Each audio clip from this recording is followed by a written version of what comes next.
Hi, it's Rupert Hine here from Action Coach near Kinross, and I'm joined today by Carina Conti of Victor and Carina Conti Restaurants. Welcome Can to I just correct you there? Contini. Conti. No problem. No I've problem. even got it. I've even got it written there. And then right, let's restart that and get it Let's restart. Yeah, let's restart. right. Hi, it's Rupert Hine here from Action Coach near Kinross, and I'm joined this morning by Carina Contini of Victor and Carina Contini Restaurants. Welcome, Carina. Welcome. I wish you were here in person having coffee. I would love that. Having been networking this morning somewhere where the coffee's maybe not always at the perfect level. The networking's good. Love a good cup of coffee. So tell us who who are Victor and Carina Contini restaurants? Well, Victor is my darling husband. We have been married for 30 some years. I'm losing track now. Stop counting. He's still with me, which is a miracle. We have three restaurants in Edinburgh. We are descendants of Italian Scots. So we have this beautiful restaurant that we're in, Contini George Street, the first restaurant that we opened over 20 years ago. We have the Scottish Cafe and Restaurant down at the National Gallery of Scotland, and we have Cannonball up at the Royal Mile, which is fantastic. And you've got, I mean, it's a beautiful place. We can see a little bit of it behind you. You're saying there's a real story in the picture behind you. Yeah, well, this we're in a Florentine palazzo, modelled on a Florentine palazzo. It was the former Bank of Scotland building on George Street, the first one that ever opened. So we're surrounded by Italian inspiration. But I suppose our family journey, although I'm technically first generation, but my father was just a baby when he arrived here. So I think we call ourselves second generation. So the painting behind is a copy of Bellany, John Bellany, famous Scottish artist who came from the same village that by chance my grandfather, when he arrived in Scotland, ended up in Mackenzie. So their family knew our family. So John is in the painting with the ice cream cone here. This is supposed to be my father, my grandmother, and my grandfather in our family ice cream and fish and chip shop, and we actually lived above the shop. And my father, from arriving in Italy, lived in this house for the 72 years of his life and was happy and content and never wanted to live anywhere else. So very modest, enjoyed great food.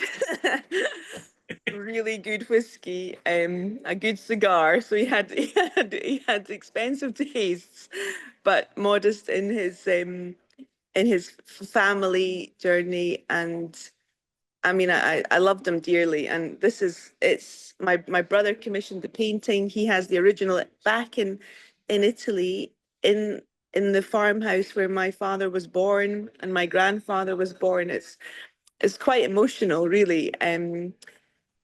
And but it's that connection between our Italian and our Scottish roots. We can never lose this connection.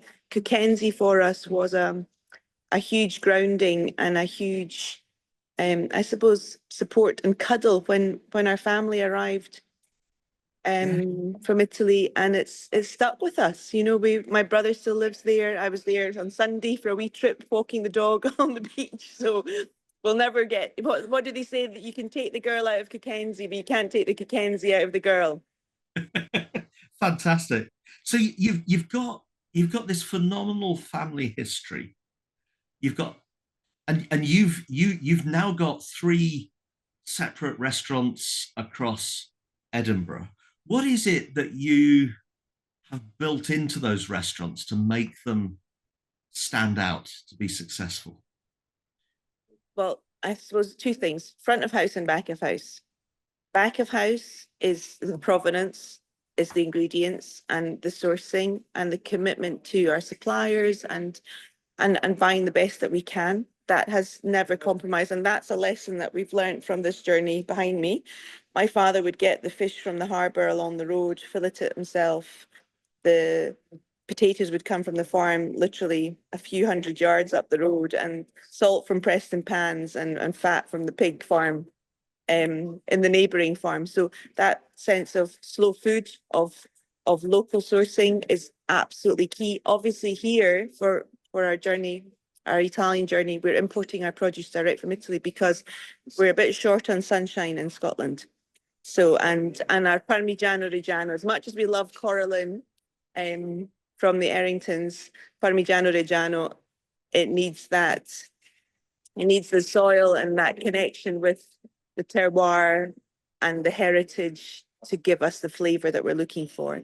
But down at Scottish Cafe, commitment to our Scottish suppliers, obviously our fish and our meat always from our Scottish suppliers, and then up at Cannonball equally.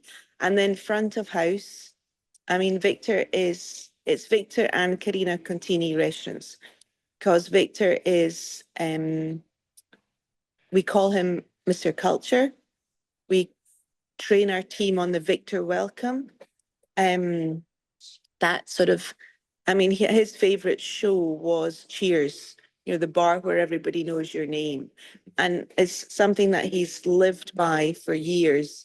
And his family story is very similar to ours. And he had there was a counter. We were all brought up over a counter, not necessarily being on the floor, but having to sort of sell to people across a barrier, but engage with them and pull them in and make them feel happy. And Victor is absolutely, he's tops. I mean, he's a pain in the neck. And we have our moments. But as far as making customers and people and our team feel at peace, welcome, happy, that's his USP. And I'm without him, we wouldn't have a business. Yes, you can have the most amazing food, but if you're not made to feel welcome, and my skill set is very, very different to Victor's. We actually found an old psychometric testing that we did in 2015. I was doing some tidying in the house, and Victor's profile and my profile are polar opposites.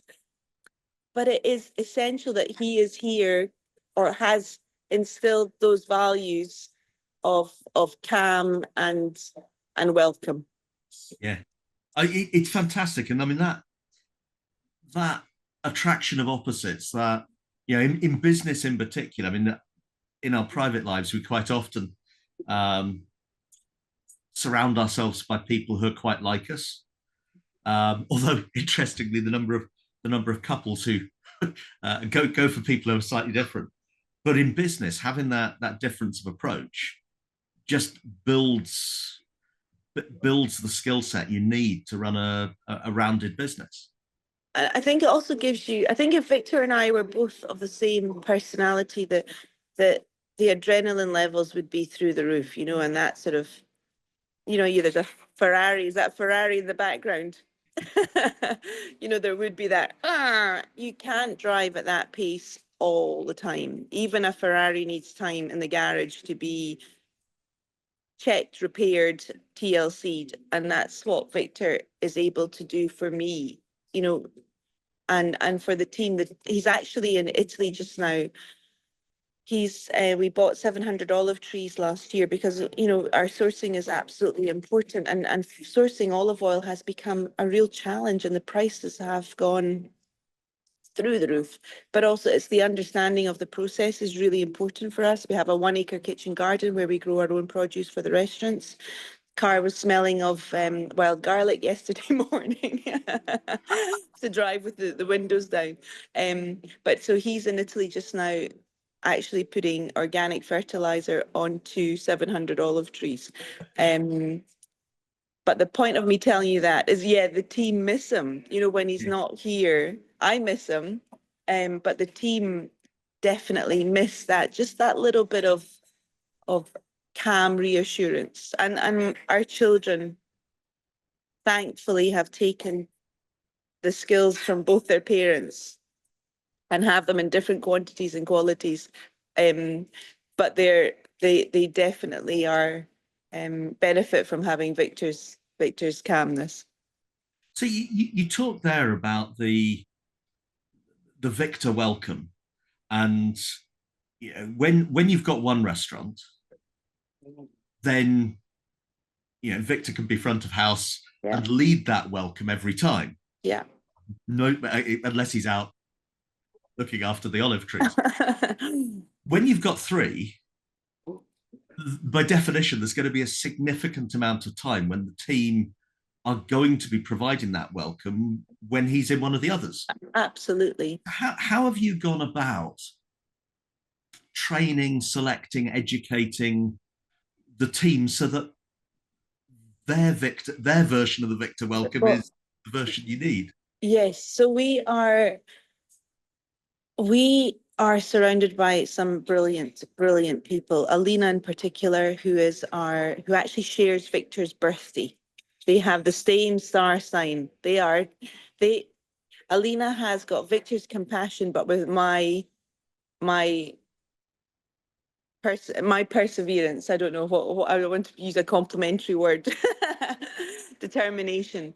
And Alina is our number one. She supports us across all three venues, and which is fabulous. We've also got amazing Emma in HR, so Alina's been with us for about 16 years. Emma's been with us maybe for about 7 or 8 now. And so many other members of the team that are instilled in our values and share our values. And so from an HR point of view, our onboarding is really important, that the time that we're taking to filter through those key messages. We have hosts in our restaurants, which is a big part of that Victor welcome. When we don't have hosts, that there's always that gap. A customer needs to feel reassured. It's another cost, but it's an important part of the welcome. I mean, particularly at the Scottish Cafe, where we've got a very high turnover of customers, that host and that messaging when you come in and that smile is absolutely vital. So it's on the ground training. I mean, we're in the restaurants every day. We're here. We're just touching, connecting in, but we are also very aware that that I've got to be careful about what I say here. That that the demographic of the younger team that we're working with they see us in a different light. So we are very mindful of their energy and their style, and that reflects with our customers. And it's being able to translate what customers of our age will expect and what customers of a younger demographic will expect. Everybody wants to be made feel at home, but times, the style has changed slightly. Victor's also that high octane energy has also sort of slightly calmed, because that's actually, in a business environment, sometimes that's what people want. They want something that's a wee bit more reserved. So it's understanding your audience and reflecting your team skill through to that delivery. I guess you've got different demographics. You've probably got different times of the day when the clientele changes, and you've got three separate restaurants in very different parts of town, which have probably got slightly different. Yes, but they've got a different ebbs and flows, different product. I mean, obviously we've got some common lines, like our coffee will be common to all, but the food that we're delivering up at Cannonball, I mean, the veloutis that Tommy will deliver, the fabulous beef Wellington that's on at the moment, shucking those oysters all day long in the bar. It's a very different feel from, fish and chips down at Scottish Cafe or Cullen Skink.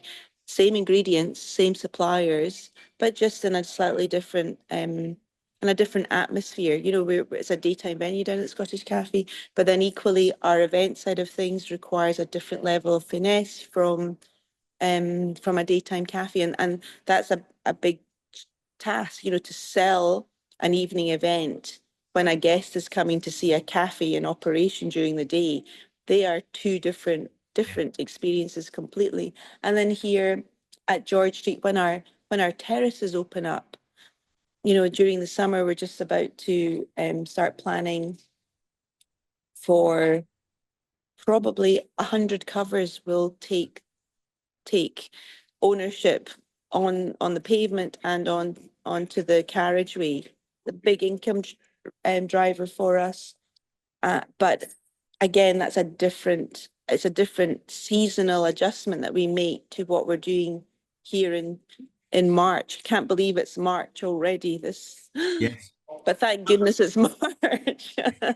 Yeah, I mean, you've got three very different restaurants. You're in an industry which is quite seasonal anyway. Different times of the year have different challenges. And then if we look back over the 20 years you've been operating, it's not entirely been plain sailing for particularly for restaurants and hospitality, and particularly the last 5 years have been pretty tempestuous. Yeah, we obviously went through the financial crisis, which was the first big bump on the road. And we lost so many of our business customers, you know, that just literally closed. I mean, in the construction industry, the sort of developers, they just disappeared overnight. And that was definitely tough times. Then, without a doubt, COVID was brutal. And what, I mean, we were talking about it yesterday at a meeting. You know, it's 4 years. Is it 5 years ago? I mean, how many years ago? But businesses are still carrying the scars of that time financially. Many businesses, including our own, will still have COVID loans that they are repaying at punitive interest rates, but that's another story. But also the team expectation of what work-life balance is. And I mean, COVID was the moment in time where there was that real divide between the service sector and anyone who's working in an office. You know, that sort of anybody that was engaging with the public, their lives changed far more dramatically than if you were able to do your work online from your office and continue with your computer and your Zoom calls kicked in. You know, that difference in